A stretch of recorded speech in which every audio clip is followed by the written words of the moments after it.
Bonjour, ça fait quelque temps qu'on s'était pas vu.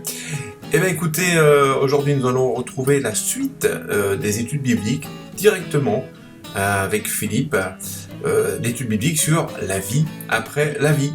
Donc que le Seigneur vous visite, soyez bénis et à très bientôt. Bonsoir à tous, voilà, nous sommes heureux de nous retrouver autour de la parole de Dieu et depuis quelque temps donc sur ce thème autour de la mort, mais surtout autour de la vie après la vie. Nous avons parlé de la destinée, notre destinée, la destinée des êtres humains après la mort. Nous avons vu qu'il y avait deux endroits possibles. Il y avait le séjour des morts et puis il y avait aussi le sein d'Abraham, le séjour des morts pour ceux qui n'auront pas accepté durant leur vie terrestre la grâce de Dieu, qui se seront détournés de Dieu, et le sein d'Abraham, la présence de Dieu, la présence de Jésus-Christ, pour ceux qui auront accepté l'évangile de Jésus-Christ, le message de repentance pour le pardon des péchés, ceux qui deviennent enfants de Dieu. La Bible est claire sur cela. Nous avons partagé ce que Jésus dit dans Luc 16 à propos du riche et du pauvre Lazare. Vous pourrez reprendre donc ces textes dans Luc 16 et aussi ces paroles fortes de Jésus dans Matthieu 25 verset 46 qui dit « Et ceux qui iront au châtiment éternel, mais ceux-ci iront au châtiment éternel, donc les gens qui n'auront pas accepté la grâce de Dieu, mais les justes à la vie éternelle. » Alors ce soir, je vous propose de partager ensemble sur un sujet qui concerne l'enfer. La Bible parle très clairement de ces choses-là et nous, êtres humains, souvent nous sommes légers en ce qui concerne l'enfer. Il y a d'ailleurs des expressions que nous utilisons en utilisant le mot enfer, qui montrent notre méconnaissance de ce lieu qui est réel. Lorsque nous passons de bonnes journées, des journées intenses, parfois nous avons cette expression qui dit nous avons passé une journée d'enfer. Lorsque j'étais en Charente-Maritime, dans une ville qui s'appelle Rochefort-sur-Mer, il y avait chaque année un week-end, et ce week-end s'intitulait Rochefort d'enfer. Et dans ce week-end, les gens se déguisaient en sorciers, en sorcières, et pratiquaient des choses, qui montraient leur méconnaissance de ces choses-là. Parfois, lorsque notre journée est difficile, également, nous pouvons dire, j'ai passé une journée d'enfer. Mais moi, je vous invite à méditer, regarder et à partager ensemble ce que dit la parole de Dieu concernant l'enfer. Et le but, c'est de nous éclairer par rapport à ces choses-là. Alors, je pose une question. L'enfer, j'y crois pas. En m'appuyant sur la Bible, qui est la base de ma foi, je m'aperçois que l'enfer existe et que la Bible donne des précisions concernant ce lieu. Quelques faits concernant l'enfer. L'enfer n'a pas été créé pour les êtres humains. Au départ, nous savons que Satan a été déchu de sa position d'ange à cause de son orgueil, et il a emporté avec lui des anges qui sont nommés aujourd'hui des démons, des esprits mauvais, et il a emporté avec lui ces esprits, et la parole de Dieu nous montre que ce lieu qui est l'enfer a été créé pour ces êtres spirituels. Dans Matthieu 25 verset 41, c'est Jésus qui parle. Il dit « Ensuite il dira à ceux qui seront à sa gauche, retirez-vous de moi, maudits, allez dans le feu éternel qui a été préparé pour le diable et pour ses anges. » Ce lieu a été créé, donc ce que dit Jésus, ce lieu a été créé pour Satan qui a désobéi par son orgueil et par les démons qui l'ont suivi, qui se sont soumis à Satan. L'enfer est un lieu de souffrance et de tristesse, de colère. Toujours des paroles de Jésus dans Matthieu 13, versets 41-42. Il est écrit « Le Fils de l'homme enverra ses anges, qui arracheront de son royaume tous les scandales et ceux qui commettent l'iniquité, et ils les jetteront dans la fournaise ardente, où il y aura des pleurs et des grincements de dents. » Un lieu qui n'est pas confortable, un lieu avec des pleurs, des grincements de dents. On sent avec ces mots utilisés la terreur. Jésus, et nous l'avons lu ensemble dans Luc 16, lorsque nous avons médité ce chapitre, Luc 16, 24, le riche qui s'exprime après sa mort et étant dans ce lieu du séjour des morts, il dit « Car je souffre cruellement dans cette flamme ».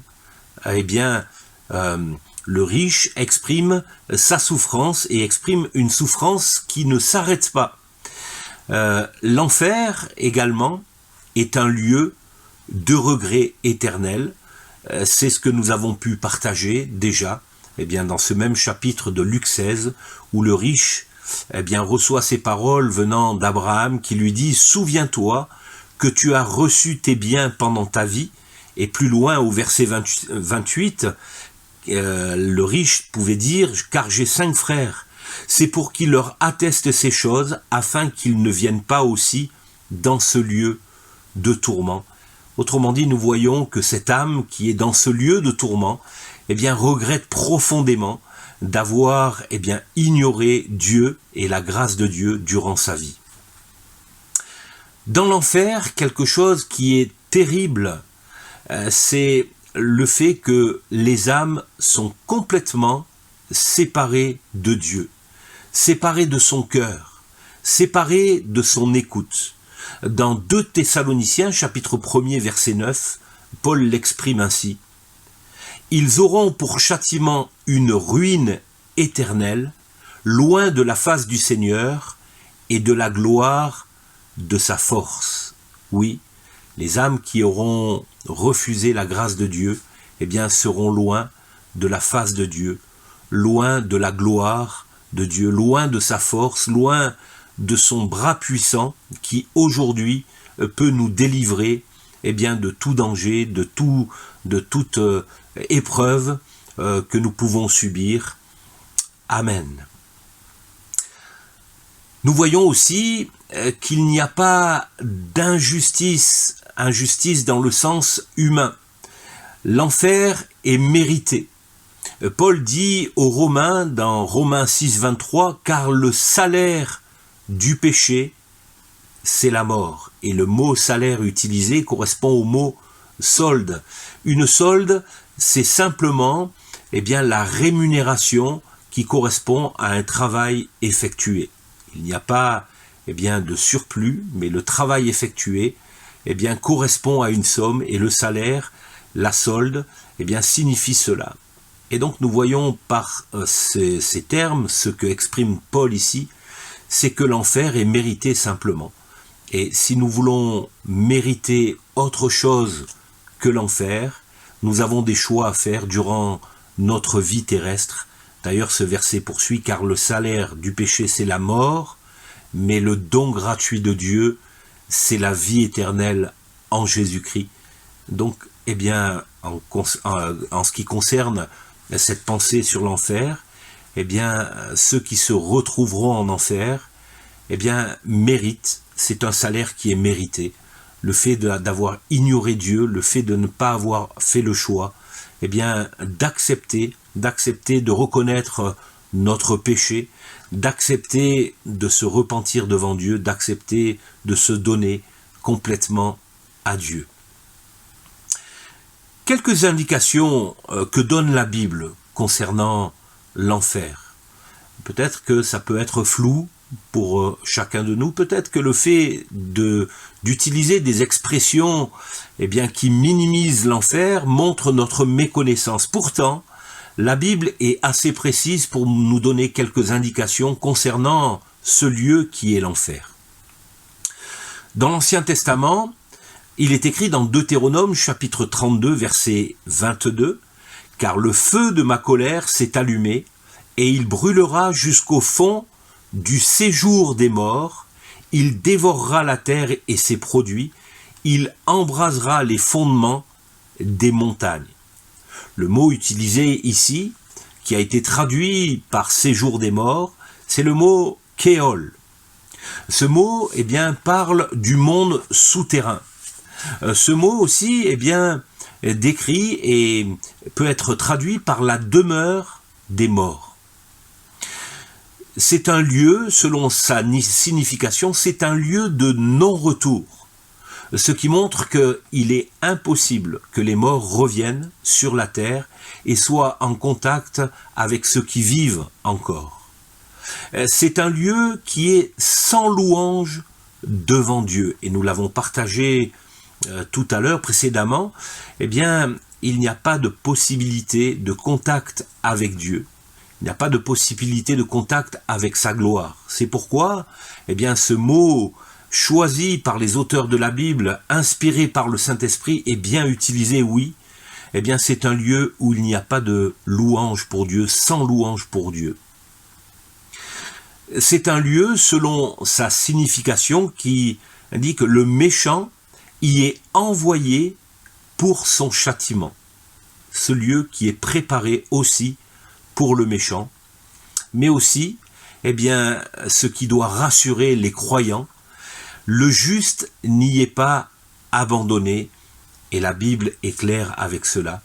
Autrement dit, les justes, ceux qui sont justifiés, ceux qui auront fait le choix de se donner au Seigneur Jésus-Christ et de suivre le Seigneur Jésus-Christ, n'ont pas leur place dans le Kéol, dans le séjour des morts.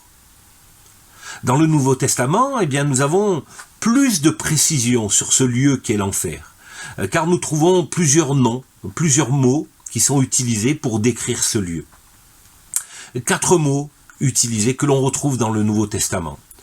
Le mot abîme, le mot tartare, le mot Hadès et le mot Géhenne. Voyons maintenant la description de ces lieux dans l'enfer. Autrement dit, l'enfer est un lieu, et dans l'enfer qui est ce lieu, il y a plusieurs lieux.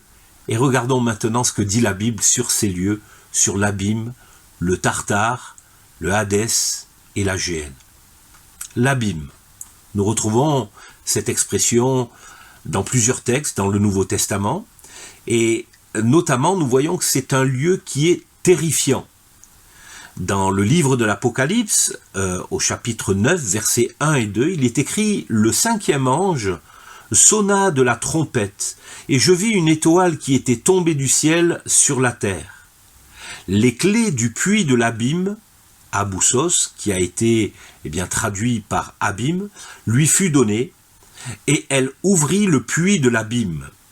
Il y monta du puits une fumée, comme la fumée d'une grande fournaise, et le soleil et l'air furent obscurcis par la fumée du puits.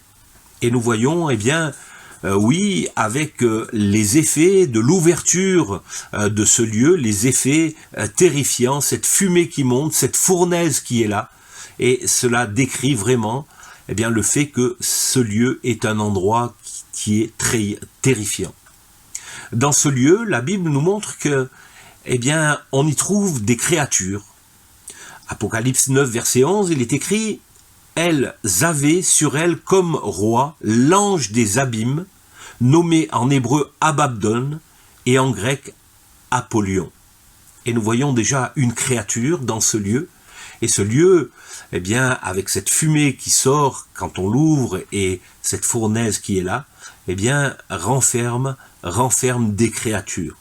Dans le chapitre 11, verset 7 de ce livre de l'Apocalypse, il est écrit « Quand ils auront achevé leur témoignage, la bête qui monte de l'abîme leur fera la guerre, les vaincra et les tuera.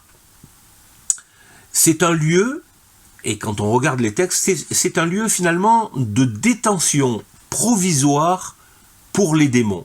Il n'est pas question, d'esprit humain, d'être humain dans ce lieu qu'est l'abîme, mais la Bible nous montre que apparemment ce lieu ne renferme que des créatures et des anges déchus, des êtres démoniaques. Apocalypse 17, 8, il est écrit « La bête que tu as vue était et elle n'est plus. Elle doit monter de l'abîme et aller à la perdition. Et les habitants de la terre, ceux dont le nom n'a pas été écrit avant la fondation du monde, dans le livre de vie, s'étonneront en voyant la bête parce qu'elle était et parce qu'elle n'est plus et qu'elle reparaîtra. Amen. » Et nous voyons que cette bête est entrée et sortie. C'est un lieu de détention, oui, mais provisoire. On voit cette bête qui y est rentrée, qui est sortie. Et d'ailleurs, dans un passage de l'Évangile, lorsque Jésus, notamment, a été confronté à un homme qui était rempli d'une légion de démons, c'est-à-dire de nombreux esprits qui le possédaient, dans Luc chapitre 8, et notamment verset 31, il est écrit « Et il priait », c'est-à-dire les démons ont prié instamment Jésus, ils priaient instamment Jésus de ne pas leur ordonner d'aller dans l'abîme. Nous connaissons cette histoire lorsque Jésus est venu délivrer cet homme, lorsque Jésus a menacé les démons ont supplié Jésus de ne pas les envoyer dans l'abîme, mais de les envoyer dans un troupeau de pourceaux qui était à proximité de ce lieu. Et donc nous voyons que des êtres peuvent être envoyés dans l'abîme, et ces démons, et ce qui montre le fait que ce lieu est terrifiant, ces démons ont refusé, ne voulaient pas, ils ont supplié Jésus de ne pas aller dans ce lieu. D'ailleurs, la Bible nous dit que dans ce lieu, dans l'abîme, Satan y sera enchaîné. Dans Apocalypse chapitre 20, versets 1 à 3, il est écrit « Puis je vis descendre du ciel un ange qui avait la clé de l'abîme et une grande chaîne dans sa main. Il saisit le dragon, le serpent ancien, qui est le diable et Satan, et il le lia pour 1000 ans. Il le jeta dans l'abîme, ferma et scella l'entrée au-dessus de lui, afin qu'il ne séduisît plus les nations, jusqu'à ce que les 1000 ans fussent accomplis. Après cela, il faut qu'il soit délié pour un peu de temps. » Et nous voyons, oui, que c'est dans ce lieu, dans l'abîme, dans les abîmes, que Satan sera lié. Mais aussi ce texte nous montre que tout pouvoir vient du ciel. Tout pouvoir ont été donnés dans les cieux sur la terre au Seigneur Jésus-Christ. Et nous voyons un ange qui a cette mission de prendre les clés de l'abîme, et donc l'autorité sur l'ouverture de l'abîme revient du ciel, revient de Dieu. Et cet ange vient, il va lier Satan et il va fermer pour 1000 ans ce lieu, le lieu des abîmes. Concernant l'abîme, donc, nous pouvons dire que c'est un lieu provisoire pour les démons et pour Satan. Un autre lieu, maintenant, c'est Tartare. C'est un mot qui est utilisé une fois dans le Nouveau Testament.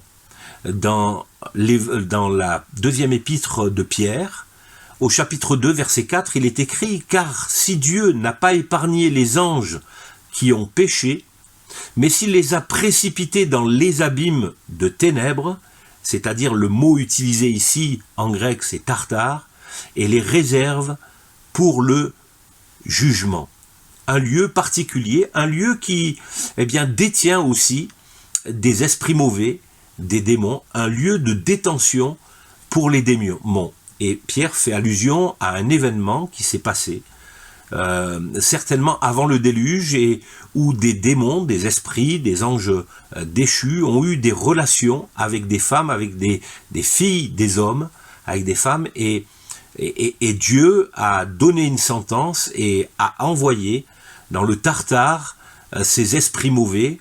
D'ailleurs, Jude fait référence à cela dans Jude chapitre 5 verset 7. Et il dit « Je veux vous rappeler à vous qui savez fort bien toutes ces choses, que le Seigneur, après avoir sauvé le peuple et l'avoir tiré du pays d'Égypte, fit ensuite périr les incrédules, qu'il a réservé pour le jugement du grand jour, enchaînés éternellement par les ténèbres, les anges qui n'ont pas gardé leur dignité, mais qui ont abandonné leur propre demeure. » Oui, il y a un lieu qui est différent du premier lieu que nous avons abordé ensemble, ce lieu qui est nommé Abîme. Il y a ce lieu Tartare qui correspond à simplement un lieu de détention, mais de détention permanent pour les anges déchus. Le troisième mot que nous avons évoqué, c'est le Hadès, qui est traduit dans le Nouveau Testament par le séjour des morts. Jésus en fait référence dans Matthieu chapitre 11 verset 23, et il dit « Et toi, Capernaum, seras-tu élevé jusqu'au ciel? Non, tu seras abaissé jusqu'au séjour des morts, le Hadès, car si les miracles qui ont été faits au milieu de toi avaient été faits dans Sodome, elles subsisteraient encore aujourd'hui. » Autrement dit, là, Jésus s'adresse non pas à des anges, mais il s'adresse à des personnes, les gens qui habitaient Capernaum. Et il parle de ces gens de Capernaum qui n'ont pas accepté la grâce de Dieu. Et il leur prédit leur destinée vers le séjour des morts, l'endroit où se retrouvent les êtres humains après la mort tout simplement. C'est un lieu où se retrouvent donc les âmes des êtres humains non sauvés. Luc 16, 23, nous l'avons partagé. Dans le séjour des morts, il leva les yeux, et tandis qu'il était en proie au tourment, il vit de loin Abraham et Lazare dans son sein.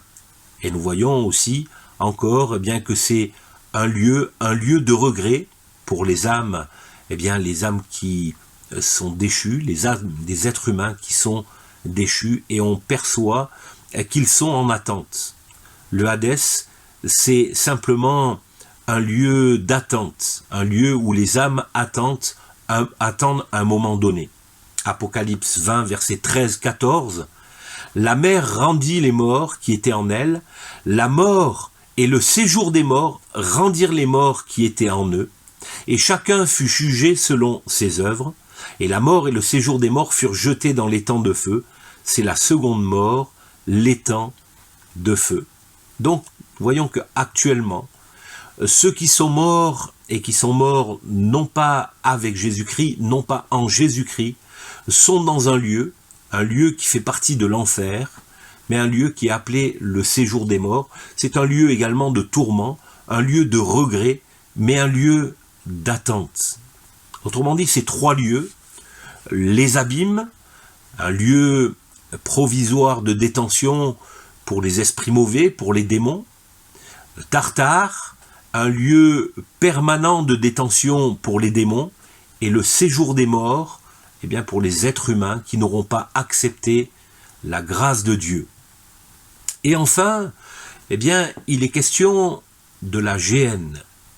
Jésus fait mention de ce lieu, notamment dans Matthieu chapitre 5, verset 22.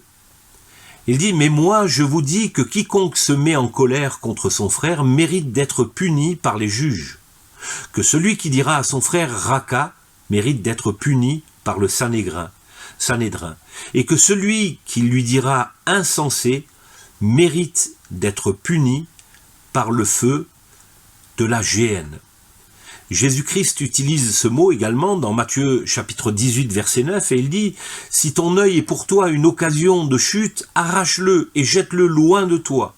Mieux vaut pour toi entrer dans la vie n'ayant qu'un œil que d'avoir deux yeux et d'être jeté dans le feu de la géhenne. » Lorsque Jésus exprime cela, il s'exprime aux Juifs et ils savent à quoi ça correspond. Cela correspond en fait, la géhenne, c'était le lieu des des décharges publiques de Jérusalem, un lieu qui a une histoire. Dans ce lieu où on apportait les détritus, où les gens de Jérusalem apportaient leurs détritus, eh bien, dans ce lieu, il y avait un feu permanent. C'était pour détruire eh bien, ce qui ne pouvait pas être consommé, notamment. Et puis, on peut imaginer que ce lieu, eh bien, c'était un lieu insalubre, un lieu eh bien, rempli d'insanité, mais aussi de mauvaises odeurs, peut-être avec des animaux répugnants, comme des rats, peut-être des vers, des asticots, je ne sais. Mais lorsque Jésus utilise ce mot, eh bien, et oui, certainement, ceux qui écoutent Jésus sont conscients de ce que cela veut dire. L'AGN, une décharge public, mais aussi avec cette idée, cette pensée qu'il y a un feu permanent qui est là, qui brûle eh bien, tous ces détritus.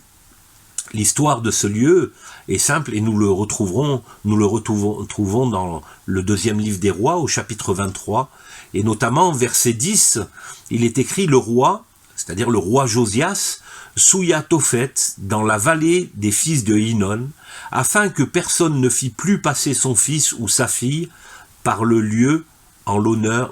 feu en l'honneur de Moloch.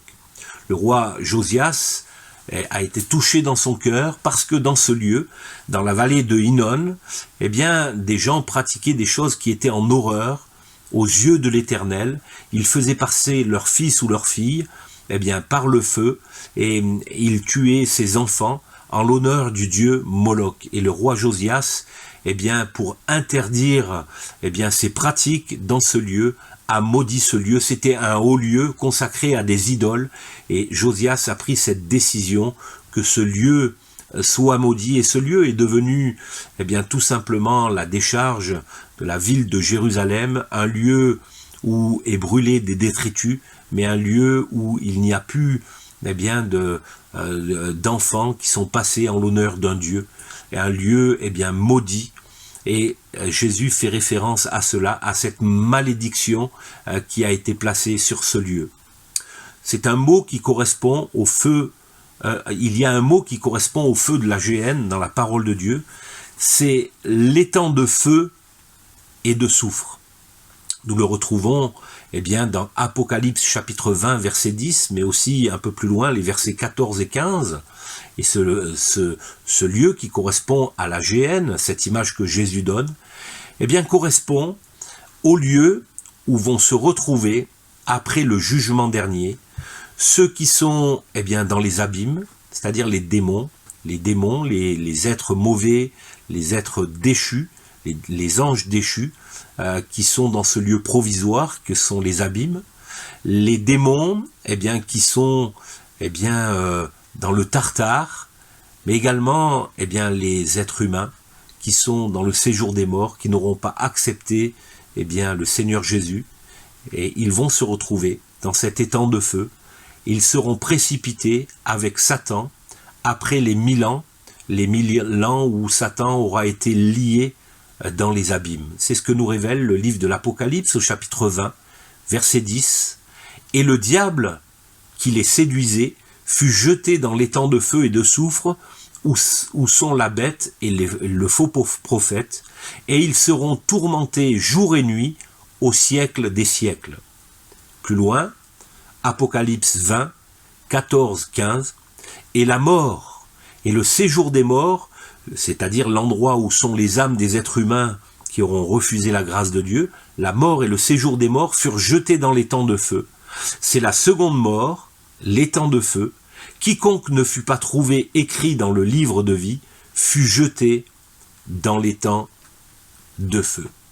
Voyons, eh bien, par ce partage, bien que la Bible donne eh bien, des indications concernant l'enfer, la destinée des anges déchus, la destinée du diable, de la bête, de la mort, mais aussi des êtres humains qui eh bien, sont dans le séjour des morts. Et nous n'avons pas de choses voilées concernant ces choses-là. Alors pour nous qui avons la foi dans le Seigneur Jésus-Christ, pour nous qui croyons, eh bien, que penser de ces choses? Eh bien, cela nous fait penser que nous avons le choix, et nous avons raison de prêcher l'Évangile, et de proposer aux personnes qui nous entourent, qui ne connaissent pas le Seigneur Jésus, eh bien, ce choix à faire. Parce que c'est lorsque nous sommes dans cette vie, sur la terre, que nous pouvons faire le choix de notre destinée. C'est-à-dire le choix de la direction, dans un premier temps, vers le séjour des morts, mais aussi, au final, après le jugement dernier, dans les temps de feu. Et Dieu nous donne le choix. Et il nous donne le choix sans pression, mais en manifestant son amour. Et nous le voyons dans ces paroles de Jésus, qu'il a pu donner à un homme religieux dans Jean 3,16, « Car Dieu a tant aimé le monde qu'il a donné son Fils, afin que quiconque croit en lui ne périsse pas, mais qu'il ait la vie éternelle. » Ce partage autour de l'enfer nous montre et nous rappelle aussi que Christ est ressuscité. C'est la base de notre foi. Et nous devons être encouragés par ces paroles. Dans Actes 2,27, il est écrit « Car tu n'abandonneras pas mon âme dans le séjour des morts, et tu ne permettras pas que ton sein voie la corruption. » Amen. Oui, eh bien, le Seigneur ne permettra pas que nos âmes, nous qui avons choisi, nous qui avons fait le bon choix de suivre Jésus, de demander pardon pour nos péchés, eh bien Dieu lui-même ne permettra pas que notre âme voie le séjour des morts. Il conduira toutes choses. Et enfin, eh bien nous n'avons pas à craindre, même si parfois les événements sont difficiles, même si Satan veut nous faire croire des choses qui sont des mensonges, qui veut mettre des doutes sur notre très sainte foi, cette foi qui est basée sur la parole de Dieu. Eh bien, Jésus dit dans Matthieu 16, 18, « Et moi, je te dis que tu es Pierre, et que sur cette pierre je bâtirai mon église, et que les portes du séjour des morts ne prévaudront point contre elle. » Oui, nous pouvons l'assurer, c'est Jésus lui-même qui le dit. Il le dit à Pierre, mais il le dit pour l'église de Jésus-Christ. Les portes du séjour des morts ne peuvent pas prévaloir aux enfants de Dieu. Le Seigneur Jésus-Christ nous protège, nous appartenons au Seigneur Jésus-Christ, et notre destinée, ce n'est pas le séjour des morts, notre destinée, ce n'est pas les temps de feu. Que le Seigneur Jésus-Christ vous bénisse et vous réconforte par ses paroles. À très bientôt.